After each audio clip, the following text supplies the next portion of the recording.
Slide 7 is going to be an overview of the requisition form, swab, bag, and return. This is geared towards a patient self-collection.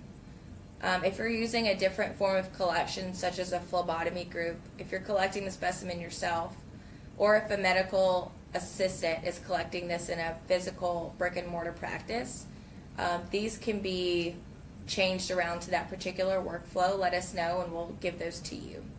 So the requisition form needs to be signed in 2 places by the patient, box 8 and box 10. The patient information in box 1 at the top left-hand corner of the requisition needs to be filled out by either yourself or the patient. This swab needs to be taken out of the bag that it is sent in. The patient or yourself will need to, I call it an ice cream scoop, each side of the cheek with the cotton exposed on the swab, at least 10 times or for 30 seconds. The purpose of this technique is to collect as many cheek cells off of the mouth of the patient as possible. So keep that in mind when you're swabbing or when the patient is swabbing. Once you've collected the specimen or the patient has collected the specimen, you want to take the swab, the cotton side up, untwist it with the blue cap, and screw it back into the blue solution provided underneath the blue cap.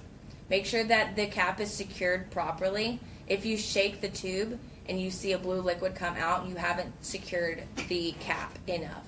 Keep twisting. Once the swab has been placed inside the solution, you or the patient needs to label the swab itself with 2 patient identifiers. 2 of the best used identifiers are going to be the patient name and the date of birth. If these identifiers do not match what's on the requisition, this specimen will be rejected and discarded by the laboratory. So make sure you're double checking the spelling and the date of birth provided on the swab. In addition to that, if a swab is received without an identifier on it, the specimen will be rejected and discarded by the laboratory as well. Next, you need to provide the patient, or if it's yourself, with a biohazard bag. We will give these to you in the supplies request form. The tube needs to go inside the sealed portion of the bag, and if there is any additional paperwork, such as a driver's license or insurance that you've collected, please place that in the side envelope in the biohazard bag. You'll see a space for a UPS return. You can actually use whatever carrier that you prefer, as the mailing supplies has to be provided by the representative. This swab needs to be